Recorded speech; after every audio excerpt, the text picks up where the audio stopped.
اللهم صل على محمد وآل محمد. اعوذ باللہ من الشیطان الرجیم. بسم اللہ الرحمن الرحیم. الحمد للہ رب العالمین والصلاة والسلام علی اشرف الانبیاء والمرسلین وخاتم النبیین سیدنا و مولانا ابی القاسم محمد.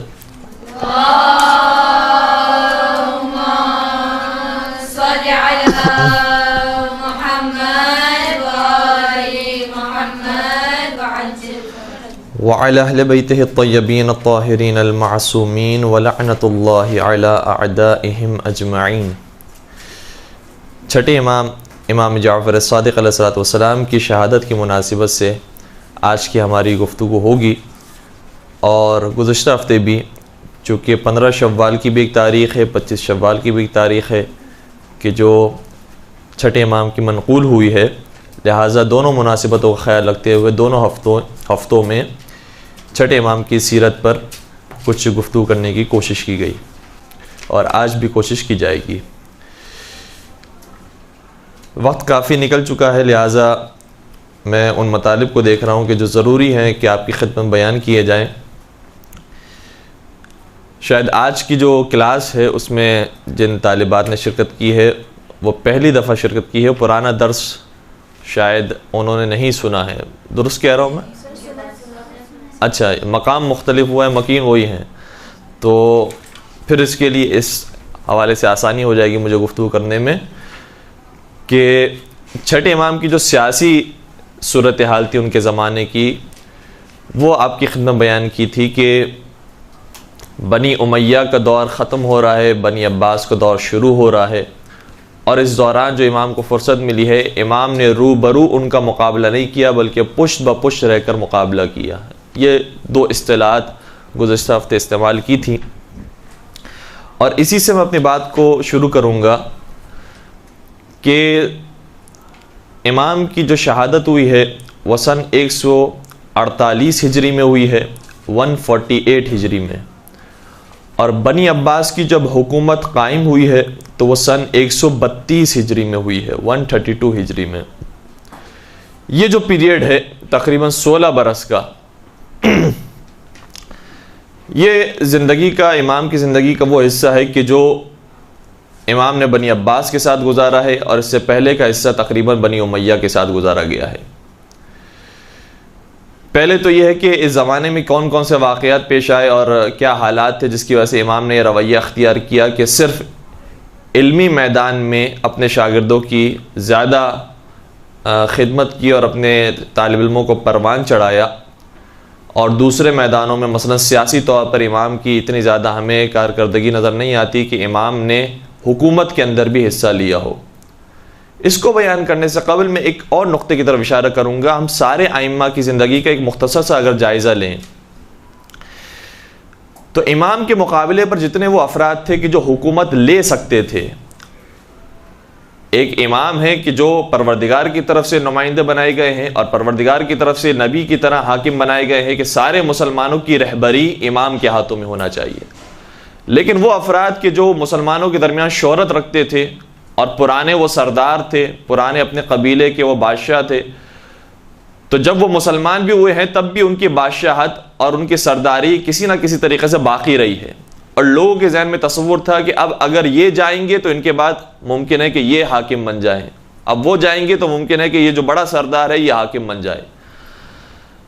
تو پیغمبر اکرم کے بعد جو شخصیات تھی وہ ایک ذہن کے اندر آئی کہ ممکن ہے کہ مولا کائنات کو خلافت نہ ملے، فلاں کو خلافت مل جائے، اور اس کے امکانات بہت زیادہ موجود تھے.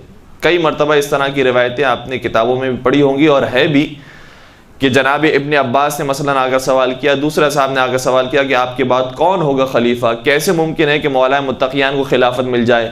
سب اسی گمان کے اندر تھے کہ شاید مولا متقیان کو خلافت نہیں مل سکے گی، کیونکہ اس قدر دشمنی، بغض، کینہ مولا متقیان کے خلاف تھا کہ ملنا بہت مشکل تھا. ایسے ماحول کے اندر سب سے پہلا کام امام نے جو مولا کائنات کی زندگی سے اگر ہم شروع کریں، مولا کائنات نے ان افراد کے مقابلے پر جو یہ سمجھ رہے تھے کہ حکومت انہیں نہیں ملے گی، سب سے پہلے اسٹینڈ لیا، اپنی حکومت کو قائم کرنے کی کوشش کی۔ پیغمبر نے جو انہیں جانشین بنایا تھا ویسی ہی بات انہوں نے نقل کی کہ مجھے غدیر کے میدان میں ہر مقام پر پیغمبر نے اپنے ہمراہ رکھا، بار بار تمہیں وصیت یہ کی کہ میرے بعد یہ وصی ہوں گے، یہ جانشین ہوں گے، یہ رہبر ہوں گے، لہٰذا ہماری اطاعت کی جائے۔ تو یہ کام مولا متقیہ نے ابتدا میں کیا۔ اس کا نتیجہ جب نہیں نکل سکا تو لوگ یہ سمجھ رہے تھے کہ ابھی علی بیٹھیں گے نہیں، اسی طریقے سے لڑتے رہیں گے یہاں تک کہ خلافت ضرور حاصل کریں گے۔ لیکن امام نے اپنی سیاست کو تبدیل کر دیا، پالیسی کو تبدیل کر دیا۔ لوگ سمجھ رہے تھے کہ علی اب تلوار نکال لیں گے، علی اپنے کسی بھی طریقے سے حکومت حاصل کر کے رہیں گے، اپنے نوجوانوں کو، جوانوں کو، بنی ہاشم کے جو جتنے دلیر افراد ان کو جمع کریں گے، لشکر کشی کریں گے۔ ایسا کام نہیں کیا امام نے۔ تو لوگوں کی سوچ کے خلاف امام نے عمل انجام دیا، اور لوگ یہ سمجھ رہے تھے کہ بظاہر ہم نے شکست دے دی علی علیہ السلام کو، لیکن بعد میں نتیجہ ایسا نکلا کہ پورا اسلامی معاشرہ آ گیا در علی پر کہ اے علی اب آپ ہی خلیفہ بنے۔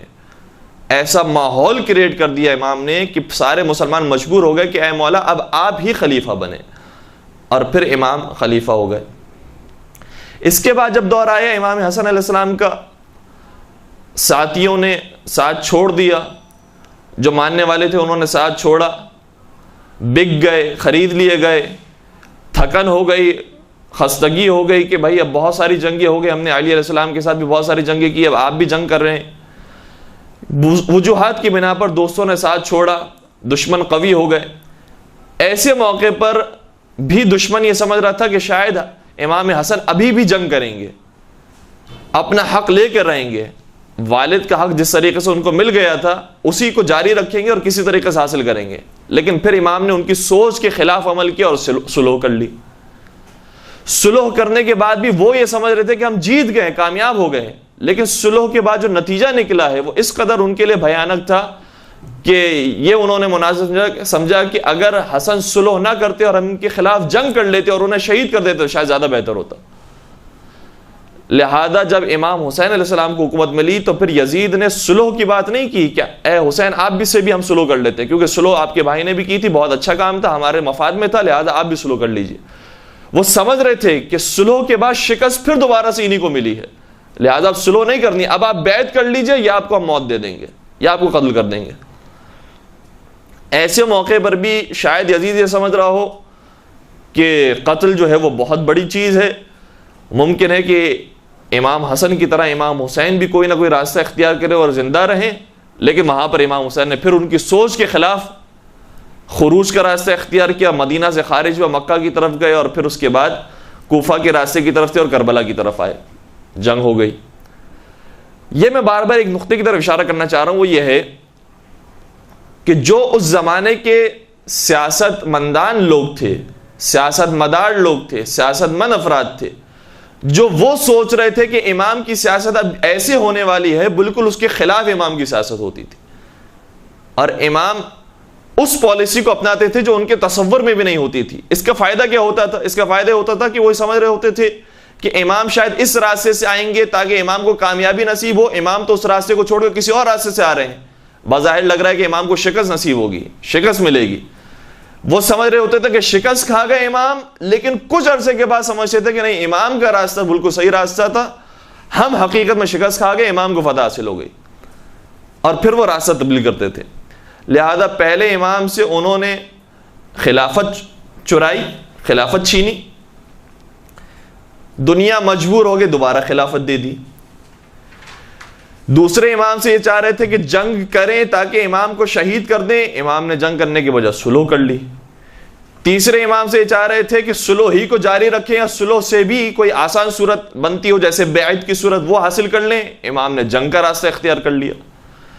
جب امام سجاد کی زندگی کو ہم دیکھتے ہیں تو محسوس ہوتا ہے کہ سب کے سب مارے گئے ہیں کربلا کے میدان میں، اب امام سجاد بھی شاید کسی طریقے سے جنگ کریں گے اور شہید ہو جائیں گے، لیکن امام نے جنگ نہیں کی، شہید نہیں ہوئے، امام زندہ رہے۔ اور لوگ یہ سمجھ رہے تھے کہ کربلا کے واقعے کے بعد جو پوری دنیا اتنا شور مچا رہی ہے کہ نواز رسول کو شہید کر دیا گیا، یزید ملعون ہے اور یہ ہے وہ ہے، ایسے موقع پر امام سجاد خاموش ہے، اور مدینہ کے اندر کبھی دعائیں جو صحیفہ کاملہ کے اندر ہمیں نظر آتی ہے، دعاؤں کے ذریعے کبھی اپنے پیغام کو پہنچا رہے ہیں، کبھی غلاموں کو کنیزوں کو خریدتے ہیں اور انہیں پھر آزاد کرتے ہیں تربیت کرنے کے بعد، اس طریقے سے پیغام عام کر رہے ہیں، اور لوگ سمجھ رہے ہیں کہ امام سجاد شکست کھا گئے۔ تو جو پالیسی لوگوں کے ذہنوں میں تھی اس کے بالکل برخلاف امام عمل کرتے جا رہے تھے، اور لوگ یہ سمجھ رہے تھے کہ شکست کھا رہے ہیں۔ حقیقت میں یہی راستہ وہ تھا کہ جو امام کی فتح یابی کا اور کامیابی کا راستہ تھا۔ پانچویں امام کے زمانے میں اور چھٹے امام کے زمانے میں بھی صورتحال یہ پیدا ہوئی کہ بنی ہاشم اور بنی عباس کے لوگ وہ یہ کہہ رہے تھے کہ اب کربلا کا واقعہ ہو چکا، واقعہ ہررہ ہو چکا، مدینہ کے اندر مکہ کے اندر لوگوں کو شہید کیا جا چکا، خانہ کعبہ ڈھایا جا چکا، اب بنی امیہ کو ہٹا دیا جائے اور اب بنی ہاشم آئیں حکومت کرنے کے لیے۔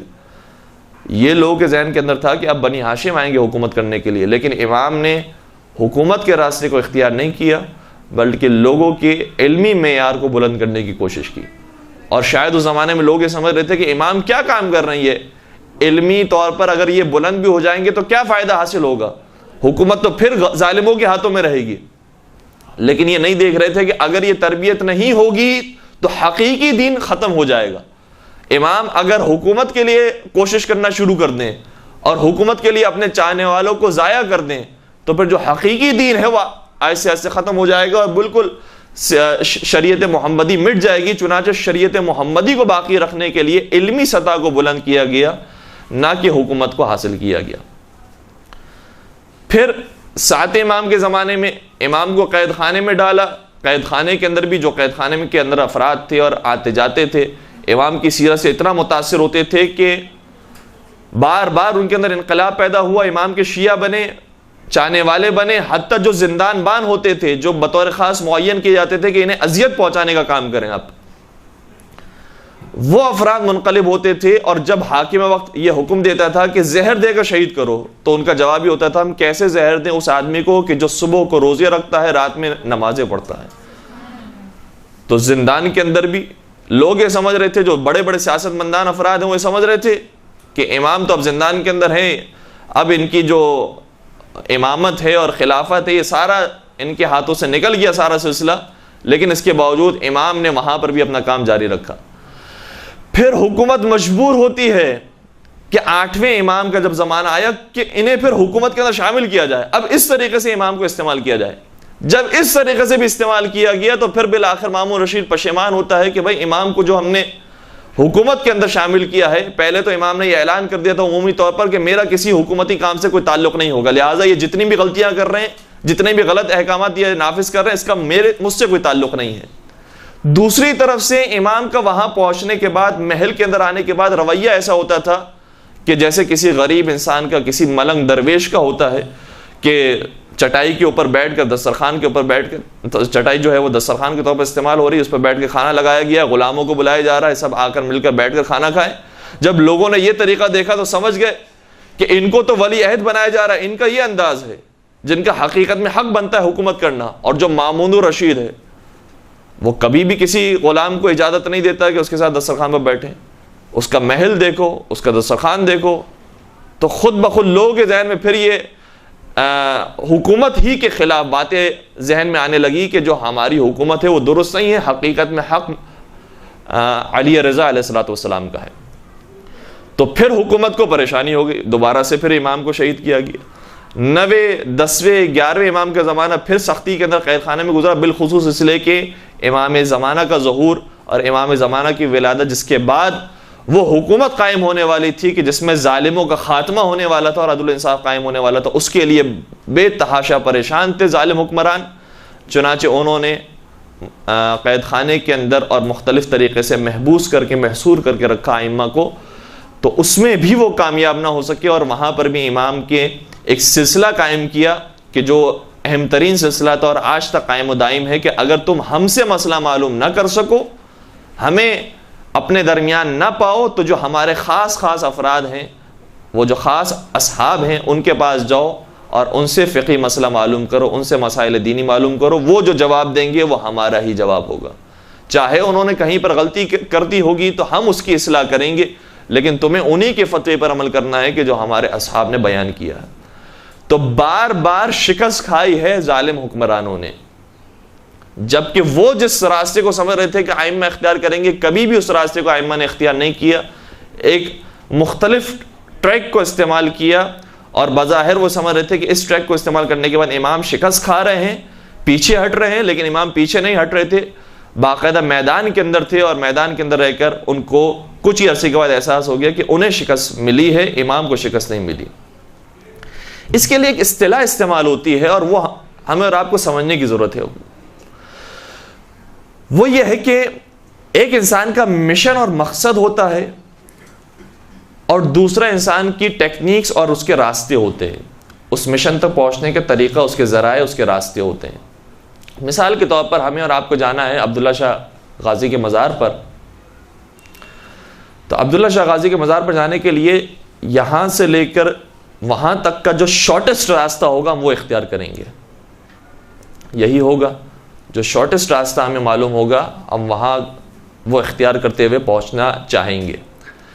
لیکن ہم وہ پہنچنا چاہ رہے تھے اس مقصد تک، درمیان میں پتہ چلا کہ ٹریفک جام ہو گیا، درمیان میں پتہ چلا کہیں پر دھرنا ہے، درمیان میں پتہ چلا کہ آگ لگا دی گئی ہے، جلاؤ گھیراؤ ہو گیا ہے، وہاں پر راستے بند ہو گئے ہیں۔ تو دو طریقے ہیں یہاں پر انسان کے عمل کرنے کے۔ ایک طریقہ یہ ہے کہ بہت زیادہ ٹریفک جام ہے، مشکل سے ہم پہنچ سکیں گے، شاید نہ پہنچ سکیں آج، تو بہتر ہے کہ دوبارہ گھر پر ہی آ جائے۔ ایک طریقہ یہ ہے کہ انسان ہار جائے، ہمت ہار جائے کہ بس اب مقصد تو حاصل نہیں ہو سکتا، دوبارہ گھر پر ہی آ جائے۔ اچھا، یہ جو گھر پر آنا ہے یہ بھی ایک مرتبہ ٹیکنیک بن سکتی ہے، یعنی اس طریقے سے انسان یہ سوچے کہ آج میں گھر پر آ رہا ہوں اس لیے کہ مجھے معلوم ہے کہ کل ٹائم مل جائے گا، میرے پاس فراغت زیادہ ہے، لہٰذا میں کل چلا جاؤں گا زیارت کرنے کے لیے، پرسوں چلا جاؤں گا زیارت کرنے کے لیے، اگلے ہفتے چلا جاؤں گا زیارت کرنے کے لیے۔ مکمل طور پر اپنے مقصد کو ختم نہیں کیا، اپنے مشن کو چھوڑا نہیں ہے، یہ بھی ایک ٹیکنیک ہو سکتی ہے۔ لیکن دوسری ٹیکنیک کیا ہو سکتی ہے کہ اگر یہ راستہ بند ہے تو کون سا دوسرا راستہ ہے جس کا امکان ہے کہ وہ کھلا بھی ہوگا اور تیز رفتاری سے ہمیں مقصد تک پہنچا دے گا، دوسرے راستے کو اختیار کریں، دوسرا نہیں تیسرے راستے کو اختیار کریں۔ اور ممکن ہے کہ اگر کہیں پر ٹریفک جام ملتا بھی ہے تو ہم اس راستے کو نہ چھوڑیں، وہیں پر ہی کھڑے رہیں، کیونکہ ہمیں معلوم ہے کہ ٹریفک جام 5 منٹ کا ہے، اگر ہم دوسرے راستے کو اختیار کریں گے تو آدھا گھنٹہ مزید اور لگ جائے گا، بہتر ہے کہ یہیں 5 منٹ انسان انتظار کرے اور چلا جائے۔ تو مختلف راستے ہو سکتے ہیں ایک ہی مقصد کو حاصل کرنے کے۔ تمام ائمہ کا مقصد شریعت محمدی کو بچانا اور اسے پھیلانا ہے۔ راستے مختلف ہو سکتے ہیں، کسی نے خلافت لے کر، کسی نے خلافت چھوڑ کر، کسی نے صلح کر کے، کسی نے جنگ کر کے، کسی نے زندان میں رہ کر، کسی نے گھر میں مسجد میں رہ کر، اور کسی نے جیسے چھٹے امام امام جعفر صادق علیہ السلام ہیں،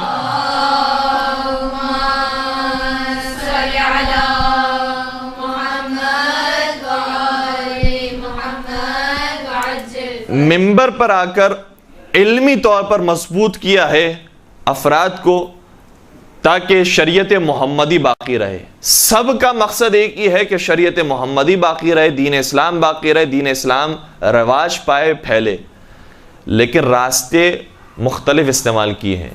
آج بھی ہمارا اور آپ کا ایک ہی مقصد ہے کہ مکتب اہل بیت عام ہو، مکتب اہل بیت کی حفاظت ہو، یہی دو مقصد ہے، یا اس کا دفاع ہو، جب کوئی حملہ کرتا ہے تو اس کا دفاع ہم کریں، اور دفاع کرنے کے ساتھ ساتھ اسے پھیلائیں، لوگوں کے درمیان منتشر کریں۔ اس کے ذرائع مختلف ہو سکتے ہیں، اور یہ بھی ہے کہ ضروری نہیں ہے کہ جو مدینہ کے اندر امام نے پالیسی اختیار کی وہی ہم کراچی کے اندر بیٹھ کر پالیسی اختیار کریں، کیونکہ وہی امام کے جو مدینہ کے اندر تھے ایک مرتبہ ایک عرصے کے اندر ایک پالیسی اختیار کرتے ہیں، دوسرے عرصے کے بعد کچھ عرصے کے بعد دوسری پالیسی اختیار کرتے ہیں۔ ایک امام نے مدینہ ہی کے اندر ایک پالیسی کو اختیار کیا، دوسرے امام نے مدینہ ہی کے اندر دوسری پالیسی کو اختیار کیا۔ تو پالیسیز مختلف ہو سکتی ہے، سیاست مختلف ہو سکتی ہے، لیکن مقصد ایک ہی رہے گا، مشن ایک ہی رہے گا۔ اس مشن کو ائمہ نے کبھی نہیں چھوڑا۔ اب یہی وہ پالیسیز ہیں، یہی وہ سیاسی شعور ہے کہ جو امام کی ایک وصیت میں بھی نظر آتی ہے۔ گزشتہ ہفتے بھی میں نے عرض کیا تھا کہ ائمہ کی وصیت کو، بالخصوص چھٹے امام کی وصیت کو آپ کی خدمت میں پیش کرنے کی کوشش کروں گا۔ اماموں کی بہت ساری آخری لمحات کے اندر نصیحت اور وصیت کے جملے ہیں۔ ایک جملہ چھٹے امام کے حوالے سے بہت مشہور و معروف ہے جو نماز کے حوالے سے، لیکن اس کے علاوہ جو دوسری وصیتیں وہ اتنی معروف نہیں ہیں۔ جو غیر معروف وصیتیں، اس میں سے ایک وصیت سیاسی بصیرت کے ساتھ امام نے وصیت ارشاد فرمائی۔ ایک بات یہ ہے کہ منصور دوانقی قاتل ہے امام کا، لیکن منصور دوانقی بغداد میں ہے، امام مدینہ میں ہے۔ بغداد آپ کو معلوم ہے کہاں پر ہے؟ بغداد کہاں پر ہے؟ عراق میں۔ اور مدینہ کہاں پر ہے؟ سعودی عرب میں۔ بہت فاصلہ ہے، ہوائی جہاز کا سفر انسان کو اختیار کرنا پڑتا ہے، کچھ گھنٹوں کا سفر ہوتا ہے تب جا کر پہنچتا ہے۔ پرانا زمانہ اگر ہو تو کچھ دنوں کا، کچھ ہفتوں کا سفر ہوتا ہے جب انسان پہنچتا ہے۔ منصور بغداد کے اندر، امام مدینہ کے اندر، اور منصور نے کئی مرتبہ امام کو بغداد بھی بلایا۔ خود منصور بھی امام سے مدینہ کے اندر غالباً ملاقات بھی کرتا ہے۔ جتنی بھی اس نے ملاقاتیں کی ہیں، ہر مرتبہ اس کا یہ طریقہ ہوتا تھا کہ امام کو ڈرانے دھمکانے کی کوشش کرتا تھا کہ امام، اے جعفر صادق، آپ حکومتی معاملات سے دور رہیں، آپ فوج تیار نہ کریں، آپ پیسے جمع نہ کریں، اور اگر آپ نے کام کیا تو یہ آپ کے اوپر یعنی مظالم ڈھائے جائیں گے، یہ آپ کو شکنجے دیے جائیں گے، یہ سختیاں آپ کے ساتھ کی جائیں گی۔ اور کئی مرتبہ قاتلانہ حملے کروائے ہیں اور خود بھی کیے، بے شمار آپ کو مثالیں اس کی مل جائیں گی۔ چند ایک مثالوں میں سے مثلا ایک مثال یہ ہے کہ جب امام آتے منصور کے دربار میں تو منصور نے اپنی تلوار نکالی ہوتی ہے، اور جیسے امام آتے ہیں چاہتا ہے کہ امام کی گردن اڑا دے، تلوار اٹھاتا ہے، چلانا چاہتا ہے، رک جاتا ہے، اپنے ہاتھ کو نیچے لے کر آتا ہے، پھر کچھ گفتگو ہوتی ہے، پھر اٹھاتا ہے تلوار، پھر چلانا چاہتا ہے، پھر رکھ دیتا ہے، پھر تیسری مرتبہ اٹھاتا ہے، پھر چلانا چاہتا ہے، پھر رکھ دیتا ہے، اور بالآخر امام دربار سے چلے جاتے ہیں۔ کسی نے سوال کیا، منصور تو بار بار تلوار اٹھاتا ہے، چلاتا کیوں نہیں ہے؟ تو کہتا ہے کہ جب بھی میں چاہتا تھا کہ جعفر صادق پر تلوار چلاؤں تو میرے سامنے رسول صادق آ جاتے تھے اور کہتے تھے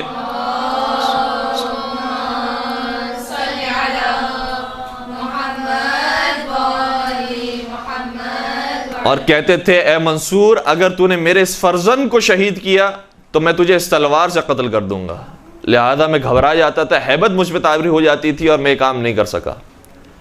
ایک مرتبہ باقاعدہ امام کے اوپر تلوار چلا کر امام کو شہید کر دیا، اور جو قاتل تھا وہ یہ رپورٹ لے کر آیا کہ میں نے باقاعدہ امام کے جسم کے اعضاء کے ٹکڑے ٹکڑے کر دیے۔ اگلے دن امام صحیح و سالم جسم کے ساتھ منصور کے سامنے آ جاتے ہیں۔ تو کئی مرتبہ اس نے یہ کوشش کی کہ امام کو شہید کرے، امام کو قتل کرے، لیکن یہ کام نہیں کر سکا، اور بہرحال اس کے اندر مصلحتیں بہت ساری ہوتی ہیں۔ لیکن جب شہادت بالآخر ہو گئی امام کی سن 148 ہجری میں، تو اب منصور کا کیا طریقہ ہے؟ منصور بھی بہت بڑا سیاست مدار انسان ہے۔ راوی یہ کہتا ہے کہ جب میں منصور کے پاس پہنچا، مجھے بلایا گیا، کسی کو بھیجا اور کہا کہ فلاں شخص کو بلایا جائے، میں گیا۔ یہ روایت کتاب کافی کے اندر موجود ہے، اگر اس کا ریفرنس بھی لکھنا چاہیں تو کتاب کافی جو چاپ اسلامیہ ہے اس کی جلد نمبر 1 صفحہ نمبر 310 پر حدیث نمبر 13، اور اگر پوری کافی کو دیکھا جائے تو حدیث نمبر 813 بنتی ہے۔ اس روایت کے اندر یہ موجود ہے کہ راوی کہتا ہے کہ مجھے بلایا منصور دوانقی نے، میں پہنچا اس کے محل میں۔ جیسے ہی محل میں پہنچا، ہر طرف اندھیرا تھا، ایک شمع اس نے روشن کی ہوئی تھی، ہاتھ میں خط تھا، اور جیسے ہی میں پہنچا میں نے سلام کیا۔ جواب سلام تو اس روایت میں ذکر نہیں ہے، یہ ذکر ہے کہ جیسے ہی میں نے سلام کیا اس نے وہ خط میری طرف پھینکا اور دھاڑے مار کر رونے لگا، گریہ کرنے لگا، اور کہتا ہے کہ شہید کر دیا گیا جعفر صادق کو، قتل کر دیا گیا جعفر صادق کو، اور 3 مرتبہ کہا انا للہ و انا الیہ راجعون۔ کون کہہ رہا ہے؟ کون کہہ رہا ہے؟ منصور دوانقی جو قاتل ہے امام کا، وہ کہہ رہا ہے انا للہ و انا الیہ راجعون، انا للہ و انا الیہ راجعون، انا للہ و انا الیہ راجعون۔ ہائے جعفر صادق کو مار دیا گیا، کتنے عظیم ہستی کو مار دیا گیا، بلکہ اس نے استعمال نہیں کیا، قتل کی بات نہیں کی، اس نے کہا کہ انتقال ہو گیا جعفر صادق کا، طبی موت، مر گئے جعفر صادق، اور کتنے دکھ اور افسوس کی بات ہے۔ اور میں یہ جاننا چاہتا ہوں کہ جعفر صادق کے بعد ان کا وصی کون ہے؟ چنانچہ تم ایک خط لکھو اور بھیجو حاکم مدینہ کو کہ معلوم کریں کہ جعفر صادق نے کوئی اپنا وصی بھی مقرر کیا ہے، اپنا جانشین بنایا ہے۔ یہ کہتا ہے کہ کچھ دنوں کے بعد جب میں پہنچا، وہ خط لکھا میں نے، اور خط لکھنے کے بعد جب جواب آیا اور پھر دوبارہ میں منصور دوانقی کے پاس پہنچا تو منصور دوانقی نے کہا کہ خط کا جواب آ گیا، اور عجیب جواب اس کے اندر موجود ہے۔ حاکم مدینہ یہ کہتا ہے کہ جعفر صادق نے اپنا وصی بنایا ہے، لیکن ایک شخص کو نہیں بنایا ہے، 5 افراد کو بنایا ہے۔ اور میں نے کہا تھا حاکم مدینہ سے کہ جس کو بھی وصی بنایا ہو اسے فوراً قتل کر دو، اور سب سے پہلے ان اوصیاء میں میرا نام لکھا تھا، یعنی یہ لکھا تھا جعفر صادق نے کہ میرا وصی منصور دوانقی ہے۔ دوسرا نام جو لکھا تھا وہ حاکم مدینہ ہی کا لکھا تھا۔ دوسرا وصی محمد ابن سلیمان ہے۔ تیسرا وصی عبداللہ جو امام کے فرزند افتحی عبداللہ افتحی وہ ہیں۔ چوتھے امام موسیٰ کاظم علیہ السلام ہیں، اور پانچویں جناب حمیدہ خاتون۔ صلی علی محمد وآل محمد وعجل۔ کہتا ہے کہ امام نے جب یہ اب اس انداز سے وصی بنایا ہے تو اب میں پریشان ہو گیا ہوں کہ میں کس کو قتل کروں۔ وصی تو مجھے ہی بنا دیا، وصی تو حاکم مدینہ کو بنا دیا ہے، اب میں کس کو قتل کروں؟ لہٰذا امام کے پاس صرف وہ دولت نہیں ہے کہ امام کے در سے عبادتیں ملتی ہیں، زہد و تقوی ملتا ہے، یا امام کے در سے علمی جوہر ملتے ہیں، نہیں، امام کے دروازے سے سیاست مداری بھی ملتی ہے، امام کے در سے اجتماعی معاملات میں سمجھداری بھی ملتی ہے کہ انسان کو کس راستے کو اختیار کرنا چاہیے۔ اور پھر یہی جواب، تقریباً یہی جواب جب کوفہ میں ابو حمزہ الصومالی نے سنا، ابو حمزہ الصومالی جنہوں نے چوتھے امام کا زمانہ بھی دیکھا، پانچویں امام کا بھی، چھٹے امام کا بھی، ابو حمزہ الصومالی جب کوفے میں موجود تھے، ایک شخص یہ کہتا ہے کہ میں کچھ خمس وغیرہ کے یا کچھ اموال، میرے خیال سے ذہن میں جو مجھے روایت آ رہی ہے، اور یہ روایت بھی کتاب الخرائج والجرائح میں جلد نمبر 1 صفحہ نمبر 328 میں لکھی ہے۔ راوی کہتا ہے جب میں پہنچا کوفہ کے اندر تو ایک شیخ موجود تھے، وہ سب کو درس دے رہے تھے، مکتب اہل بیت کے بارے میں احادیث بیان کر رہے تھے۔ جب میں ان کے پاس پہنچا تو ایک شخص آیا خبر لے کر کہ جعفر صادق کو قتل کر دیا گیا یا ان کا انتقال ہو گیا۔ انہوں نے افسوس کا اظہار کیا، انا للہ و انا الیہ راجعون غالباً پڑھا، اور اس کے بعد سوال کیا کہ ان کا وصی کون ہے؟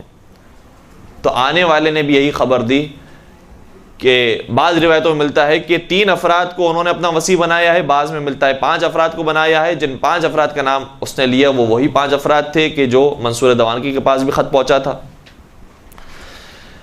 جیسے ہی ان 5 اوصیاء کے نام ابو حمزہ الصومالی نے سنے تو جملہ کہتے ہیں، یہ جملہ بھی مختلف کتابوں میں مختلف انداز سے آیا ہے، لیکن الخرائج والجرائح میں جو جملہ لکھا ہے وہ یہ لکھا ہے، وہ کہتے ہیں کہ دل علی الصغیر، پہلے تو وہ فرماتے الحمدللہ الذی لم یضلنا، اس خدا کی حمد ہے کہ جس نے ہمیں گمراہ نہیں کیا اور ہدایت کا راستہ دکھا دیا۔ اور کیسے ہدایت کی؟ فرماتے ہیں کہ دل علی الصغیر ومن علی الکبیر وستر الامر العظیم۔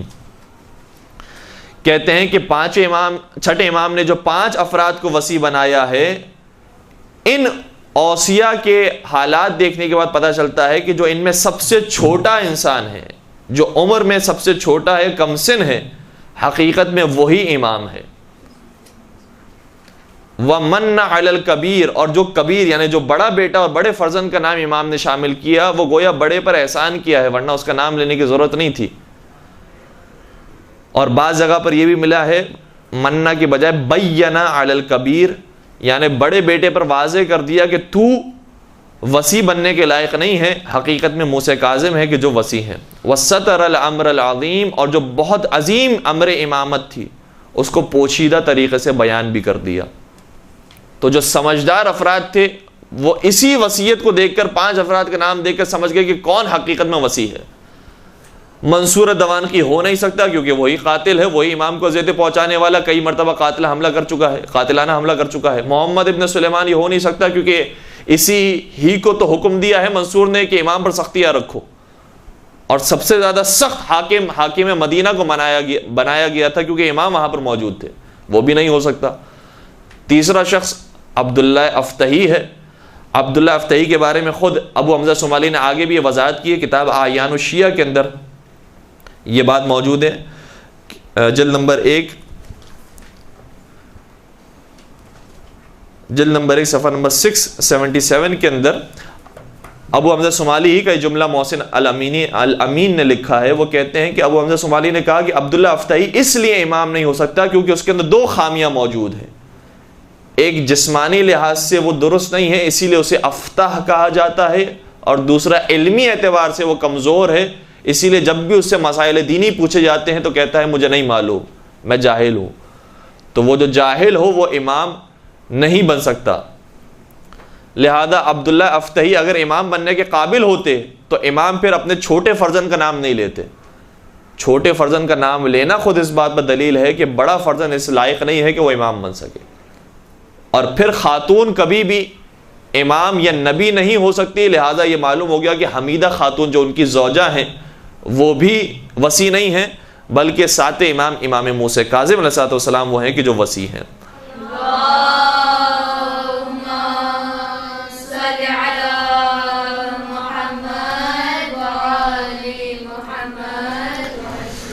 اچھا، یہاں جب ہم وصیت کو دیکھتے ہیں تو ایک سوال اگر اذہان حاضر ہے تو یہ سوال ہر انسان کے ذہن میں پیدا ہو سکتا ہے جو خاص طور پر شرعی اور فقہی شعور رکھتا ہے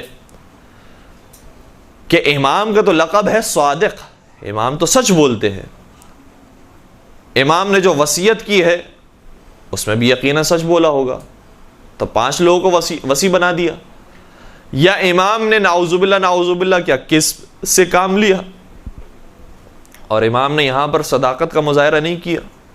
کیا وجہ ہے؟ امام نے 5 افراد کے نام لیے، یا تو ہم کہیں کہ کذب ہے یا صدق ہے، اگر صدق ہے سچی بات ہے تو 5 کے 5 ہونے چاہیے، اور اگر کذب ہے تو یہ توقع نہیں رکھی جا سکتی امام صادق سے کہ وہ کوئی کذب کی بات کرے۔ بہت سارے جوابات ہو سکتے ہیں، اس میں سے 2 جو بنیادی جواب ہیں وہ یہ ہیں کہ جب صدق اور کذب کی بات کی جاتی ہے، سچائی اور جھوٹ کی بات کی جاتی ہے، وہ ان معاملات کے اندر ہوتی ہے کہ جب جان، مال، عزت و آبرو سے یہ بات نہ ٹکرائے۔ اگر ہمیں معلوم ہے کہ ایک ڈاکو آئے گا اور کسی شریف آدمی کا پتہ معلوم کر رہا ہے، وہ کہاں پر رہتا ہے، جیسے ہم نے پتہ بتایا اسے قتل کر دے گا، دہشت گرد ہے، مال لوٹ لے گا یا قتل کر دے گا، تو وہاں پر سچ بولنا یہ حرام ہو جاتا ہے، وہاں جھوٹ بولنا واجب ہے۔ اور یہ بہت واضح سے احکام شریعت ہے کہ جو تمام ہی فقہوں کے اندر، تمام ہی مذاہب کے اندر موجود ہیں۔ البتہ فقہ جعفریہ کے اندر بالخصوص آیت اللہ سیستانی یہ بھی فرماتے ہیں کہ جہاں پر انسان توریہ کر سکتا ہو وہاں توریہ کرے، اور توریہ کرنا ممکن نہ ہو تو وہاں جھوٹ بول کر جان بچانا واجب ہے۔ اگر وہاں سچ بول دیا تو انسان نے حرام کام کیا ہے شریعت محمدی کی نگاہ میں بھی، اور انسانی جو حقوق ہیں، انسانی جو اخلاقیات ہیں اس کے مطابق بھی۔ اگر کسی بے دین شخص سے بھی پوچھا جائے، یورپ امریکہ میں رہنے والے سے بھی پوچھا جائے کہ ایسے موقع پر سچ بولنا چاہیے جھوٹ بولنا چاہیے، تو سب کے سب یہ کہیں گے کہ ایسے موقع پر جھوٹ بول کر جان بچانا ضروری ہے۔ تمہارے سچ بولنے سے جان چلے جائے گی، کسی بڑے انسان کی، کسی شریف انسان کی، کسی محترم انسان کی، لہذا وہاں پر جھوٹ بولنا چاہیے۔ لیکن چونکہ چھٹے امام کے بارے میں ہم یہ نہیں جانتے کہ ان کی نیتوں میں کیا کیا باتیں پوشیدہ تھی۔ جب ایک عام انسان کی ہم نیت نہیں جانتے کہ اس نے یہ جملہ کہا ہے وہ کس وجہ سے کہا ہے، اگر وہ کسی کے بارے میں بتا رہا ہے کہ اس کا ایڈریس یہاں پر نہیں ہے وہاں پر ہے، تو اس کے ذہن میں ممکن ہے یہ بات ہو کہ جس کا ایڈریس میں بتا رہا ہوں یہاں پر نہیں وہاں پر ہے وہ کوئی اور آدمی ہے، جس کا ایڈریس تم پوچھ رہے ہو وہ کوئی اور آدمی ہے، میں نے کسی اور آدمی کا بتا دیا۔ یہ ایک توریہ کا طریقہ ہے۔ تو امام نے جو 5 افراد کے نام لیے کہ یہ میرے وصی ہیں، یہ کیا واقعاً امامت کے اندر میرے وصی ہیں یا نہیں؟ جس طریقے سے انسان اخلاقی وصیتیں کرتا ہے بہت سارے لوگوں کو کہ تمہیں میں نصیحت کرتا ہوں، یہ وصیت کرتا ہوں، جیسے کہ امام کی وصیت کا جملہ ہے کہ میری شفاعت اس کو نصیب نہیں ہوگی کہ جو نماز کو حقیر سمجھتا ہو، تو یہ جس کو وصیت کی جا رہی ہے امام کی جانب سے وہ بھی وصی ہو گیا، لیکن وہ وصی کہاں، اور جو امامت کے معاملے کے اندر وصی ہے وہ کہاں؟ لہٰذا اخلاقی وصیت اگر کسی کو کی جا رہی ہے تو وہ بھی وصی کہلاتا ہے۔ چنانچہ امام نے جس طریقے سے ہر ایک کو وصیت کی ہے، منصور دوانقی کو بھی کئی مرتبہ وصیتیں کی کہ صحیح راستے پر آ جائے، لیکن اس نے وصیت پر عمل نہیں کیا، نہیں مانا، گرچہ وصی بنایا گیا ہے لیکن اس نے وصیت کی پرواہ نہیں کی ہے، اخلاقی وصیتوں کو بروئے کار نہیں لایا ہے، لہٰذا وہ صحیح وصی نہیں کہلائے گا۔ اور امام یہاں پر ہم یہی کہیں گے کہ بہت ساری وجوہات ہو سکتی تھی جس کی بنا پر امام نے 5 ناموں کو لیا، اور اگر یہ 5 نام نہیں لیے جاتے تو امامت خطرے میں آ سکتی تھی اور دین اسلام کو خطرہ تھا۔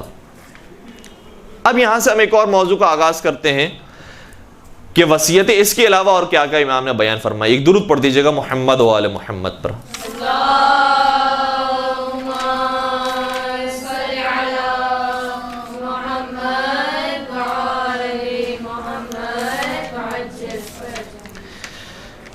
اس کے علاوہ جو امام کی وصیت ہے، جو آخری مواقع پر امام نے ارشاد فرمائی، ورنہ تو وصیت انسان کو کرتے ہی رہنا بھی چاہیے، اور امام نے کی بھی ہے۔ کئی جگہ پر لفظ وصیت استعمال ہوا ہے لیکن وہ حقیقت میں نصیحت کے معنوں میں آیا ہے۔ جو ہمارے اصطلاح کے اندر لفظ وصیت استعمال ہوتا ہے کہ جب انسان مرنے سے پہلے کچھ کلمات ادا کرے، اگر اس معنی میں لیا جائے تو امام کی کچھ بطور خاص وصیتیں ہیں کہ جو امام نے ارشاد فرمائی۔ وہی وصیت جو نماز کے بارے میں ہے، اس کا ایک اگلا جملہ بھی ہے۔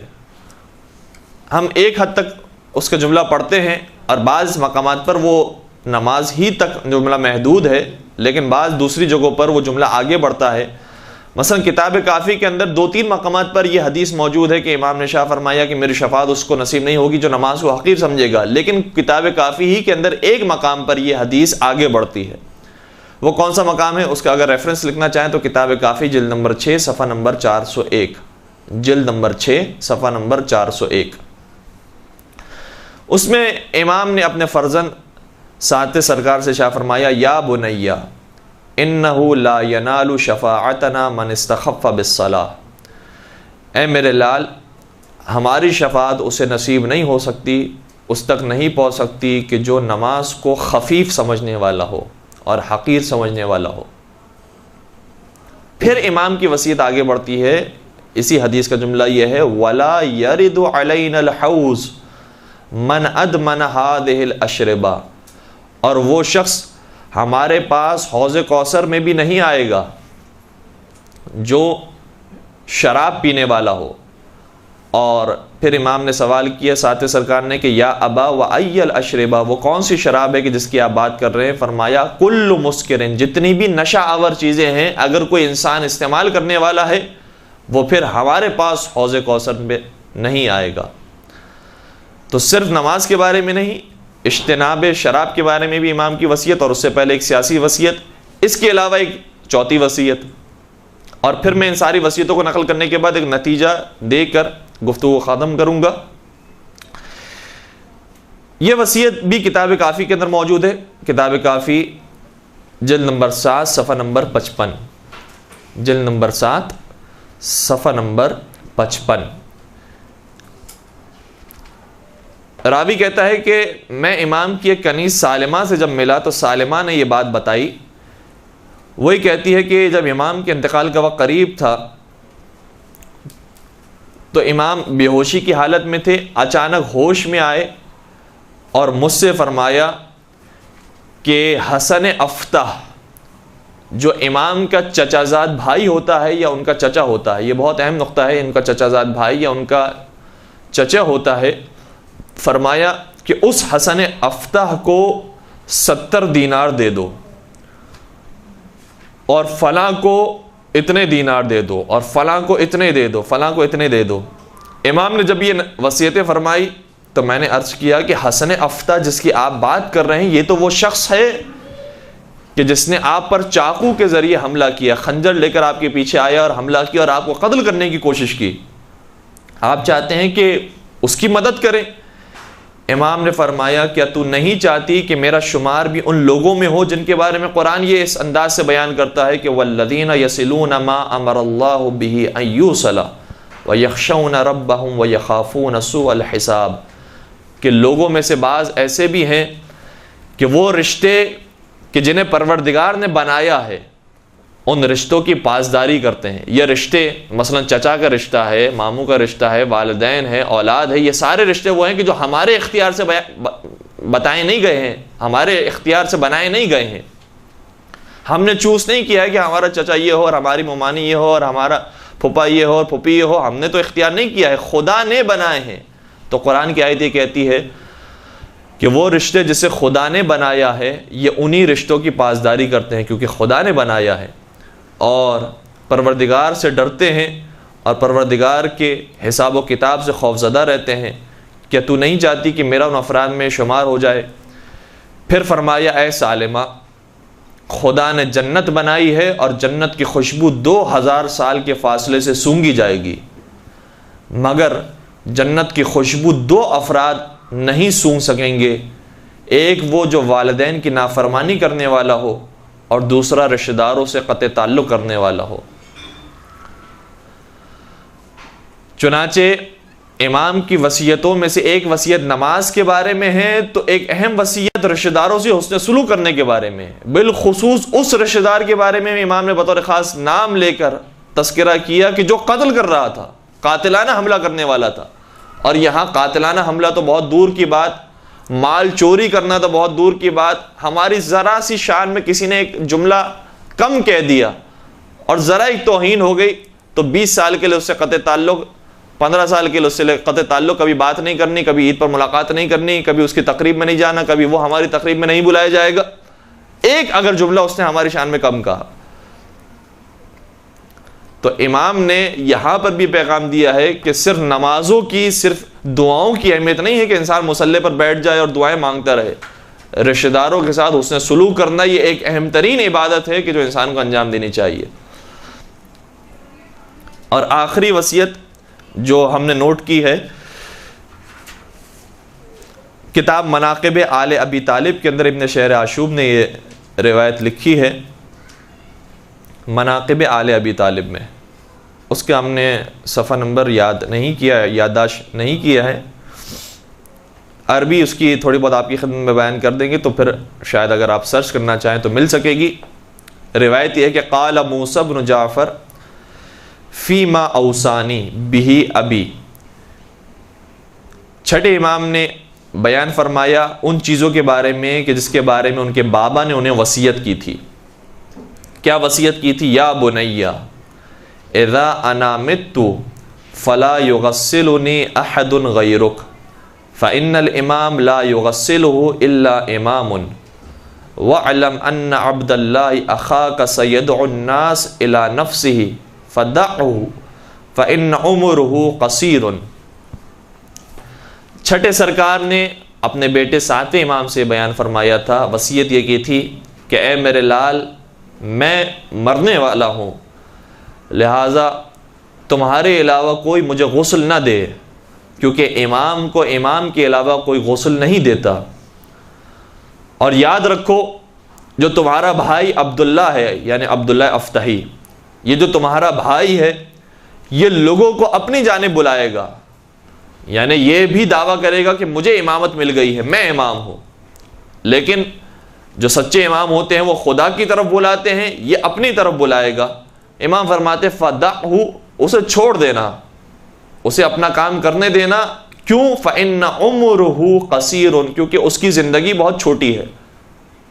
بلا وجہ ایک چھوٹے معاملے کے اندر تم پڑھو اور وہ جو چھوٹا معاملہ ہے تمہارے درمیان میں پڑھنے کی وجہ سے بڑا نہ بن جائے، لہذا اسے چھوڑ دینا، وہ خود بخود معاملہ ختم ہو جائے گا.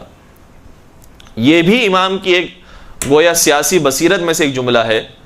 جس طریقے سے وہ 5 افراد کی جو وصیت کی تھی، اسی طریقے سے یہ ایک اہم نقطہ ہے. غالباً احادیث کے اندر بھی اس قسم کی روایت بیان ہوئی ہے کہ جو باطل کا مقابلہ کرتے ہیں اس کے 2 طریقے ہوتے ہیں. رب باطل یموت بذکر و رب باطل یموت بترکہ. کبھی کبھار باطل کا مقابلہ جب انسان کرتا ہے تو بار بار اس کا ذکر کرتا ہے کہ یہ غلط ہیں، انہوں نے برائی کی ہے، انہوں نے دین کا خاتمہ کیا ہے، انہوں نے غلط طریقے سے دین پہنچایا ہے. بار بار ان کا تذکرہ کرتے ہیں تاکہ لوگوں کو پتہ چلے کہ یہ غلط افراد ہیں، ان کی تقلید، ان کی پیروی، ان کے پیچھے نہیں چلنا چاہیے. لیکن بسا اوقات باطل کا مقابلہ کرنے کا طریقہ یہ ہوتا ہے کہ انسان خاموشی اختیار کرے، یہ ایک عجیب طریقہ ہے. باطل کبھی کبھار بول اور زبان کے ذریعے مٹتا ہے، بولنے سے مٹتا ہے، اور کبھی کبھار خاموش رہ کر مٹ جاتا ہے. اگر خاموش رہنے کے مقام پر انسان نے بولنا شروع کیا تو باطل مٹے گا نہیں، باطل پروان چڑھے گا. بہت سارے ٹی وی پر آنے والے افراد اور مختلف قسم کے نظریات دینے والے افراد ایسے ہوتے ہیں کہ جن کے بارے میں ہم نے ذکر کر دیا، بیان کیا اگر انہیں اپنی محافل اور مجالس کے اندر، تو بلا وجہ وہ بڑے افراد ہو جائیں گے، بلا وجہ لوگ ان کے بارے میں معلوم کریں گے اور تبصرہ کریں گے. اور یہی معاملہ ہے کچھ ایسی چیزوں کا، جیسے کوئی نامناسب فلم آتی ہے، پیغمبر اکرم کے بارے میں بنائی گئی، کسی نبی کے بارے میں بنائی گئی، آج تک مجمع میں سے کسی نے نہیں دیکھی ہے، بہت کم افراد نے دیکھی. ہم نے بیان کر دیا کہ فلاں جگہ پر ایسی فلم بنائی گئی ہے، اس میں یہ دکھایا گیا ہے، نبی کی توہین کی گئی ہے، اہل بیت کی توہین کی گئی ہے. جنہوں نے نہیں بھی دیکھی تھی وہ بھی جا کر دیکھیں گے. تو اگر انسان خاموش رہتا تو یہ باطل خود بخود دب جاتا اور کسی کو خبر ہی نہ ہوتی کہ یہ کوئی باطل پیدا بھی ہوا تھا اور اس نے کوئی غلط کام بھی کیا تھا، خود بخود ختم ہو جاتا. لہٰذا باطل کے بھی مقابلہ کرنے کے دو طریقے ہوتے ہیں. بسا اوقات اس کو پھیلایا جاتا ہے اور بسا اوقات اسے چھپایا جاتا ہے. اور عجیب بات یہ ہے کہ پاکستانی معاشرے کے اندر انٹرٹینمنٹ یہی بن گیا ہے کہ باطل کو پھیلایا جائے. اور جب ان سے پوچھا جاتا ہے کہ کیوں پھیلایا جا رہا ہے، کہا کہ اویئرنیس دینے کے لیے، کہ پتہ چلے کہ یہ غلط کام ہو رہے ہیں، ہمیں ان سے دور رہنا ہے. تو جو اچھے کام ہو رہے ہیں وہ بھی تو بیان کیے جائیں تاکہ اس سے قریب رہیں. وہ کوئی بیان نہیں کرتا، لیکن جو باطل کام ہوتے ہیں، جو غلط کام ہو رہے ہوتے ہیں، اسے بار بار دکھائے جاتے ہیں اور فیس بک پر عام کیا جاتا ہے، واٹس ایپ کے ذریعے عام کیا جاتا ہے کہ یہ وہاں پر غلط کام ہو رہا ہے، یہ وہاں پر غلط کام ہو رہا ہے، یہ کام غلط ہو رہا ہے. اس کے بعد کمنٹس بھی بہت برے برے آ گئے ہیں. لیکن حقیقت یہ ہے کہ باطل کا پرچار نہ کیا جائے، بہت سارے باطل ایسے ہوتے ہیں جن کا پرچار نہ کیا جائے تو انسانی معاشرے کے لیے وہ بہتر ہوتا ہے اور اس سے دین کی بقا ہوتی ہے. لہٰذا باطل کا مقابلہ ہمیشہ اسے پھیلا کر نہ کیا جائے، کبھی کبھار خاموشی کے ذریعے بھی اس کا مقابلہ کیا جا سکتا ہے. ایک درود پڑھ دیجئے محمد و آل محمد پر.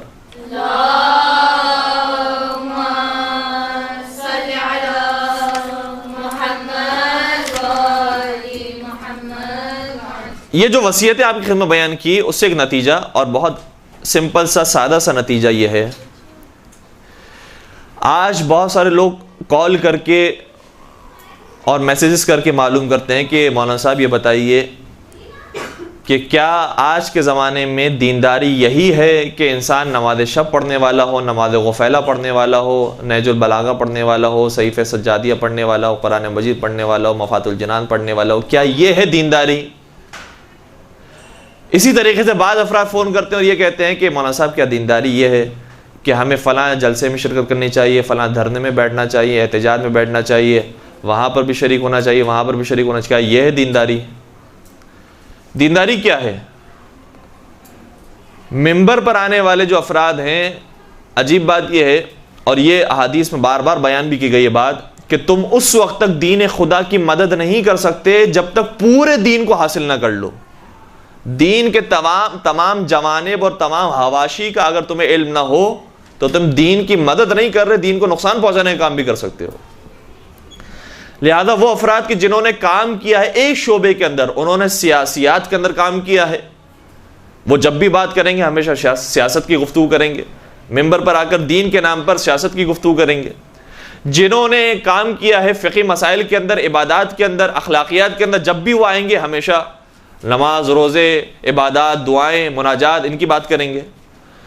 جو دوسرے قسم کے افراد ہیں، جیسے جنہوں نے اخلاقیات اور بالخصوص اجتماعی معاملات کے اندر انہوں نے کام کیا ہے، وہ مثال کے طور پر انسان کو سچ بولنا چاہیے، امانت داری کا مظاہرہ کرنا چاہیے، ایک دوسرے سے اچھا سلوک کرنا چاہیے، اچھا برتاؤ کرنا چاہیے. یہی دین ہے کہ انسان مخلوقات کی خدمت کرے، خدمت خلق ہی دین کا اصل مقصد ہے.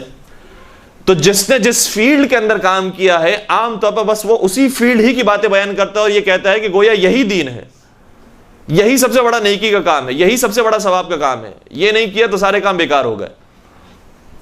جبکہ ائمہ نے بھی کئی مرتبہ اس بات کو بیان کیا، اور یہ بات وصیتوں سے بھی ہمارے سامنے آتی ہیں کہ دین کسی ایک معاملے کا نام نہیں ہے. امام نے جہاں نماز کے بارے میں وصیت کی ہے، ایک واجب کام کے بارے میں وصیت کی ہے، وہاں ایک سب سے بڑے حرام مثلا شراب کے بارے میں بھی وصیت یہ کی کہ اس سے اجتناب کرو. تو واجب بھی ہو، حرام بھی ہو، واجب بھی ہو اور حرام سے بچنا بھی ہو۔ پھر امام کی وصیتوں کے اندر یہ بھی وصیت تھی کہ میرا جانے کے بعد جانشین کون ہوگا۔ ایسے نہیں مسئلے کو چھوڑ دیا کہ بس میں تو نمازوں کا پابند ہوں اور دعائیں مناجات میں کرتا ہوں، علمی طور پر میں نے تربیت کر دی ہے شاگردوں کی، کافی ہے میرے لیے۔ نہیں، میرا جانشین کون ہوگا یہ بہت بڑا مسئلہ ہے، سیاسی طور پر یہی بتانا ہے۔ اسی طریقے سے اپنے رشتہ داروں کے بارے میں بالخصوص وصیت یہ فرمائی کہ فلاں کو اتنے درہم دے دو، فلاں کو اتنے دینار دے دو، اتنے دے دو۔ اس کا مطلب یہ ہوا کہ امام صرف مصلے کے پابند نہیں تھے بلکہ اجتماعی معاملات میں بھی رشتہ داروں کے ساتھ حسن سلوک، اچھا برتاؤ، یہ بھی امام کی زندگی کے اندر موجود تھا۔ تو انسان کی زندگی کے انفرادی ذمہ داریاں بھی ہیں، اجتماعی ذمہ داریاں بھی ہیں، خاندانی ذمہ داریاں بھی ہیں، سیاسی ذمہ داریاں بھی ہیں، دینی ذمہ داریاں بھی ہیں، دنیاوی ذمہ داریاں، نہ جانے کتنی ذمہ داریاں ہیں۔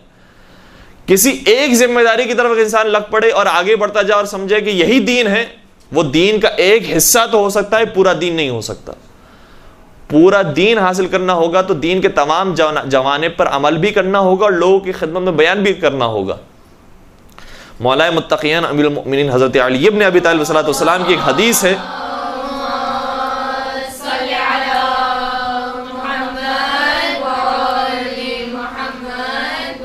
جس میں امام نے اپنے بیٹے سے فرمایا یا بنی للمؤمن 3 ساعات، اے میرے لال، مومن کی زندگی میں 3 اوقات ہونے چاہیے، اس کی زندگی 3 حصوں میں تقسیم ہونی چاہیے۔ اب یہ 3 حصوں کا بھی یہ مطلب نہیں ہے کہ برابر سے ہم نے 3 حصے تقسیم کیے، 100% کو 33.33% کے اندر تقسیم کیا کہ بالکل نوٹنگ کے ساتھ ہم چل رہے ہوں، یہ بات نہیں ہے۔ یہ بیان کرنے کا مقصد ہے کہ تینوں حصے ہونے چاہیے انسان کی زندگی میں، کچھ کوئی حصہ بڑھ جائے، کوئی حصہ کم ہو جائے، حالات کے حساب سے یہ ہونا چاہیے۔ پہلا حصہ کیا ہو؟ فرمایا ساعۃ فیہا یناجی ربہ، زندگی کا ایک حصہ ایسا ہونا چاہیے جس میں وہ خدا سے مناجات کرے، اور مناجات خدا کے اندر نماز بھی شامل ہے، دعائیں بھی شامل ہے، تعقیبات بھی شامل ہے، مثلا ائمہ کے زیارت ہم پڑھ رہے ہیں وہ بھی شامل ہے، جتنے بھی یہ عبادتی پہلو ہیں وہ سب کے سب شامل ہیں۔ زندگی کا ایک حصہ مناجات خدا کے لیے ہونا چاہیے۔ وَالسَّاعَةٌ فِيهَا يَرُمُّ مَعَاشَ، تقریباً یہ جملے ہیں، فرماتے ہیں اور زندگی کا ایک حصہ رزق حلال کمانے کے لیے ہونا چاہیے۔ اب ظاہر سی بات ہے کہ جب مردوں سے انسان مخاطب ہوگا تو بالخصوص ان کے لیے بات ہے کہ اگر صرف نماز روزے کے اندر لگ گئے تو کون نان و نفقے کی ذمہ داری اٹھائے گا، کون لے کر آئے گا کھانا، اور کون وسعت پیدا کرے گا اپنے خاندان کے لیے؟ لہٰذا یہ ذمہ داری بھی ہے انسان کے اوپر۔ تیسری چیز بیان فرمائی وَالسَّاعَةٌ فِيهَا يَخْلُ بَيْنَهُ وَبَيْنَ نَفْسِهَا وَبَيْنَ لَذَّتِهَا، فرمایا کہ اور تیسرا حصہ انسان کی زندگی کا ایسا ہونا چاہیے کہ جو اپنے اور لذات دنیاوی کے ساتھ مخصوص ہو، تاکہ انسان ان نعمتوں کو حاصل کر کر تقویت پیدا کرے، یعنی کھانے پینے کے لیے بھی وقت دے، دسترخوان پر بھی بیٹھا ہو تو اچھے طریقے سے بیٹھے۔ یہ نہیں ہے کہ جلدی جلدی کھانا کھا کر نماز کے لیے ہمیں جانا ہے، بلکہ روایتوں کے اندر جملہ یہ موجود ہے کہ جو شخص دسترخوان پر بیٹھ کر کھانا کھاتا ہے وہ حصہ پروردگار اس کی زندگی کا شمار نہیں کرتا۔ سکون سے بیٹھ کر کھانا کھایا جائے۔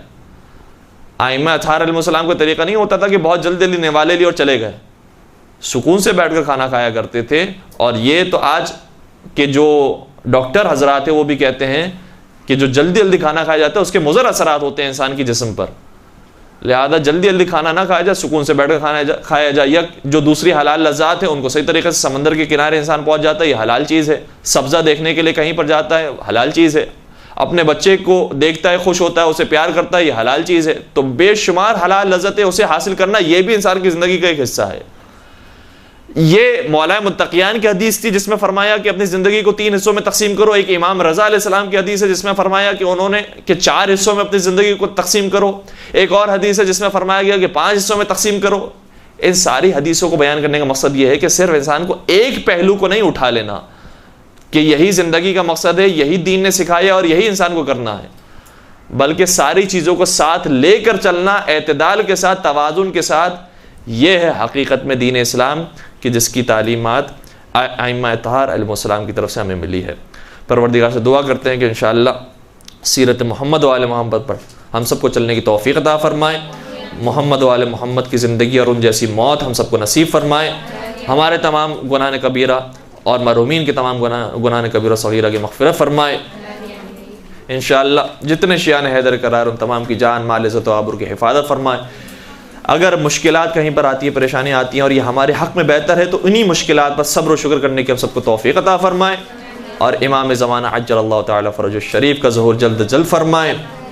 ہمیں ان کے آبان انصار عاشقین و محبین میں شمار فرمائے.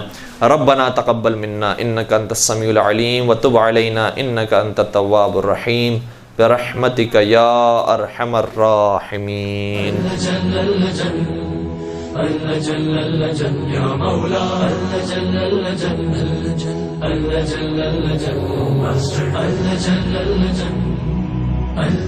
يا صاحب السماء